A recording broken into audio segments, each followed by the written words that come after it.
আমের সিজন চলে আসছে, তাই দেখতেছি যে ফেসবুকে অনেকে আম পাড়তেছে গাছ থেকে, পেরে পেরে কাঁচা আম মাখিয়ে খাচ্ছে। যে ওইসব ভিডিও দেখে আমার আজকে কেন একটু কাঁচা আম মাখা খেতে ইচ্ছে করছিল।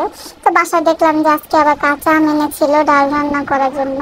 পরে আমি এখানে 2টা কাঁচা আম নিয়ে নিয়েছি, নিয়ে আমি একটা মেশিন দিয়ে স্লাইস করে নিচ্ছি, আলু কাটার মেশিন দিয়ে ভালো মতো ওটাকে চিকন চিকন করে স্লাইস করে নিচ্ছি। আর এখানে 2টা আমি শুকনো মরিচ দিয়ে দিয়েছি। শুকনো মরিচগুলো আমি একটু গ্যাসের চুলায় একটু গরম করে একটু পুড়ে নেব।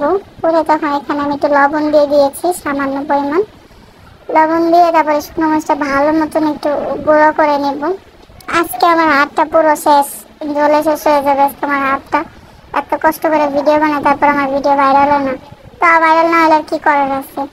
তা আমি এখানে লবণ দিয়ে শুকনো মরিচটা ভালো মতো মাখিয়ে নিচ্ছি। দুটো মাখানো হয়ে গেলে আমি আমার আম কাটাগুলো দিয়ে একটু ভালো মতো পুরোটা মিশিয়ে নেব।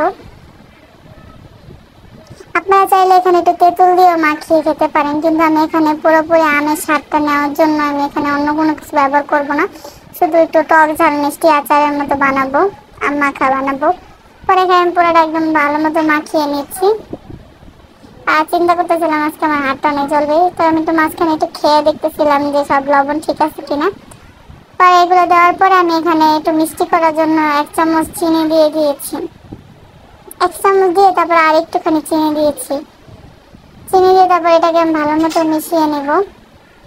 চিনিটা যখন দিচ্ছি, চিনিটা একটু পরে গলে গেলে একটু পানি ছেড়ে দিবে, তো পানিটা খেতে একটু বেশি মজা লাগে। তারপর ওটাকে আমি ভালো মতো হাত দিয়ে কষিয়ে কষিয়ে মাখাচ্ছিলাম আর একটু একটু করে খেয়ে দেখতেছিলাম। এই গরমের ভিতরে কাঁচা আম মাখা খেতে দুপুরের দিক দিয়ে আমাদের বাসায় সবারই অনেক ভালো লাগে। এমনি কাঁচা আম মাখানো হলে তখন একটু শুকনো মরিচ না দিয়ে আমরা একটু কাঁচা মরিচ দিই, কিন্তু আজকে আমি ভাবলাম আমি একটু শুকনো মরিচ দিয়ে একটু মাখিয়ে খাই। শুকনো মরিচের একটু আলাদা একটা ঘ্রাণ, ওটাও আমার ভালো লাগে খুব।